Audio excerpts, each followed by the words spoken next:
Hello friends, welcome to my channel Basumati creation. चाषी भाई भौणी माने फसल हानि हेले बहुत क्षति रे पड़ी थांती। से माने जो फसल चाष करि थांती सेही फसल हानि रो रक्षा पाइबा पई सेमानकु एक फसल बीमा करबा को पड़ी थाए। देखंतु एही वर्ष जो होउची फसल जो माने चाष करिया पई जाउछंती बहुत समय रे कोन होउची कि वर्षा हेउ नहीं। एबे पर्यंत देखंतु वर्षा हेइ नहीं। आगो को माने बन्या बात्या एही परि विभिन्न प्रकार जो प्राकृतिक विपर्यय अछि सेही सब रे जो क्षति होई थाए, जो माने चाष करि थांती तांकर जो क्षति हेइ थाए सेही क्षति को भरणा करिबा पई बा सेही क्षति रो से माने तारो जदि फसल बीमा करिथिबे ताहले निश्चित भाबरे सेही से माने जहा इन्वेस्ट करिथिबे सेही टंकाटी सेही बीमा आकार रे पाई परिबे। जदि बीमा करि नथिबे ताहले से माने जहा इन्वेस्ट करिथिबे सेही टंकाटी तांकर क्षति हेबो बा सेथिरे से माने किछि पाई परिबे नाही। तेणु जो चाषी भाई भौणी माने जीए भी एई सब चाष करूछंती सेही चाष तांकर माने क्षति न हेबा पई से माने निश्चित भाबरे फसल बीमा करि नियंतु, जोटा कि रिसेंटली फसल बीमा करिवार तारीख आसी जाइछि।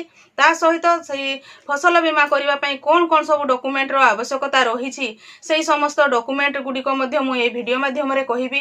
ता सहित आपण को जगह रे आवेदन करिवे ताहा मध्य कहिबी एवं आवेदन करिवार शेष तारीख मध्य कहिबी। तेणु आपण माने वीडियो टी को स्किप न करी शेष पर्यंत देखंतु।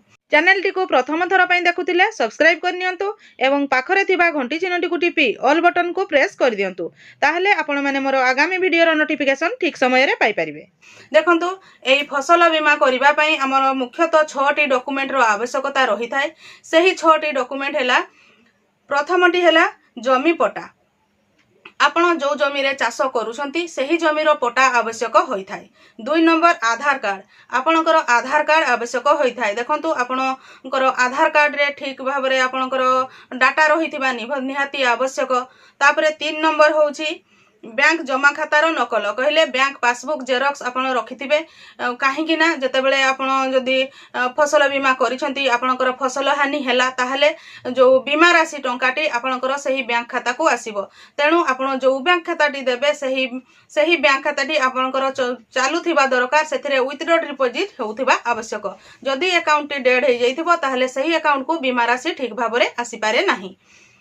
4 नंबर होची चाषी रो मोबाइल नंबर। देखंतु चाषी जीए भी फसल बीमा करिबा पई चाहुछंती सेमानकर मोबाइल नंबर ठीक देइथिबे। काहेकि ना जतेबेले आपण सही बीमा करिबा पई जिबे सही समय रे आपणकर मोबाइल को ओटीपी आसीबो। ता सहित विभिन्न समय रे जदि फसल हानि हेला तापरे कॉल मध्य आसी पारे। तेणु आपण माने ठीक चालू थिबा मोबाइल नंबर देबे।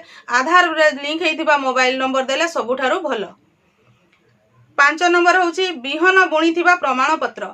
आपण जो बिहन बुणीछंती से तार प्रमाण पत्र, कहले आपण जदि बिहन किनिथिबे तार जदि बिल थिबो से बिल देई परिबे, नहले निजस्व घोषणानामा कहले सेल्फ डिक्लेरेशन आपण को देबा पई पड़िबो जे मोर जमी एतिकी एवं एही जमी रे मु एतिकी टंकार एही बिहन आनिकी चारा पकेइछि बा ताहा बुणीछि, एही परि आपण को निजस्व घोषणानामा देबा को पड़िबो। जदि घोषणानामा कोन लेखा हबो आपण जानि पारुनांती, जो जगह रे आवेदन करिवे सेही जगह रे पचारिले मध्य से माने आपण मानकु कहि परिबे बा आपणकर निकट रे जो VAW जे अछंती सेमानक सहित जोगाजोग कले बा कृषक साथी जो माने अछंती तांकु जोगाजोग कले मध्य आपण माने जानि परिबे जे घोषणानामाटी किपरि लेखा जिवो।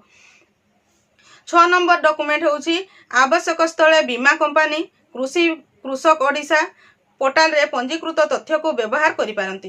तेणु कृषक ओडिशा पोर्टाल रे सठिक तथ्य दियंतु। आपण जो कृषक पोर्टाल ओडिशा रे आपणकर जो रजिस्ट्रेशन करिथांती सेही समय रे मध्य आपण जदि ठीक तथ्य देइथिबे सेही थ्रू मध्य आपणकर डाटाटी आसी परिबो एवं आपण जहा बुणीथिबे बा जहा चाष करिथिबे से तार क्षयक्षति हेले एही समस्त डॉक्यूमेंट रेडी करिकि रखिकि बीमा करि दियंतु। ताहले आपण जदि आपणकर चाष जनित क्षति हेला ताहले तार क्षतिपूरण आपण पाई परिबे। एबे चलंतु जानिबा जे आवेदनर तारीख केबेठारु केबे पर्यंत अछि। देखंतु एही फसल बीमार आवेदनर शेष तारीख होउची जुलाई 31 2024। तेणु आपण माने जुलाई 31 2024 पूर्वरु एही फसल बीमा करेइ नियंतु। एबे माने आवेदन आरंभ होई गलानी। आपण माने यथाशीघ्र जो माने भी चाष करूछंती ताहले से माने एही तारीख मध्य रे एही समस्त डॉक्यूमेंट को नेकी आवेदन करि दियंतु। एबे जानिबा जे आपण डॉक्यूमेंट डॉक्यूमेंट रेडी कर सारा पर कौ जगह को जाइए आवेदन करें। आवेदन करने आमर कौटी को आपण मानक जावाक पड़ो। प्रथम हूँ CSC बा कॉमन सर्विस सेंटर बा आमर सहज जनसेवा केन्द्र। आपणकर निकटरे जो जनसेवा केन्द्र अच्छी से जनसेवा केन्द्र को उपरोक्त डॉक्यूमेंट गुड़िक आगुरी जो मुझे कहली से डॉक्यूमेंट गुड़िक नहीं आपड़ गले से फसल बीमा करें। 2 नंबर हूँ मो सेवा केन्द्र। ग्राम गुड़िक बहुत जगह प्रति पंचायत रे मो सेवा केन्द्र अच्छी। आपणकर पंचायत गुड़िक मो सेवा केन्द्र को जदि आप जी समस्त डॉक्यूमेंट नहीं कि फसल बीमार आवेदन करें। 3 नंबर हूँ ऑल बैंक। समस्त बैंक गुड़िक फसल बीमार आवेदन होउची से गुड़िक आपण मैंने अप्लाई करें।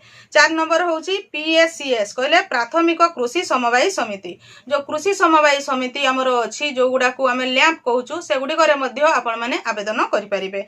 5 नंबर हूँ मोबाइल आप। आपण निज मोबाइल रे फसल बीमा निजे आवेदन करें। जो मैंने जानी से मैंने ही निजे मोबाइल रे आवेदन करूँ। जो मैंने ठीक रे जानी पारु नाहंती ताहले निश्चित भाव में निकटस्थ आपणकर जनसेवा केन्द्र बा बैंक को जाइए आवेदन करंतु। कहीं गोटे भूल पाई आपण माने एही बीमा राशि ठीक भाव में पाई परिबे नाही। तापरे अछि Amonkar PMFBY portal. PMFBY portal रे मध्ये आवेदन करि परिबे। तारो साइट डी होछि https://pmfby.gov.in।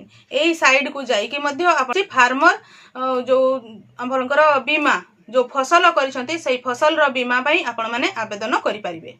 मो आशा करूछि आपण माने एही वीडियो माध्यम रे फसल बीमा कोन पाई करिवे ता सहित आपणकर फसल बीमा करने पाई कौन कौन सब डॉक्यूमेंट रो आवश्यकता रही शेष तारीख केबे अछि को जगह रे आपण माने आवेदन करि परिबे से विषय रे डिटेल्स जानि परिथिबे। एही परि इन्फॉर्मेशन पाइबा पाई आपण माने मो चैनल रो वीडियो गुडी को रेगुलर देखुथांतु। आजिरो वीडियो रे बास एतिकी। आजिरो वीडियो टी को आपण शेष पर्यंत देखिथिबारु आपनको बहुत बहुत धन्यवाद। नमस्कार।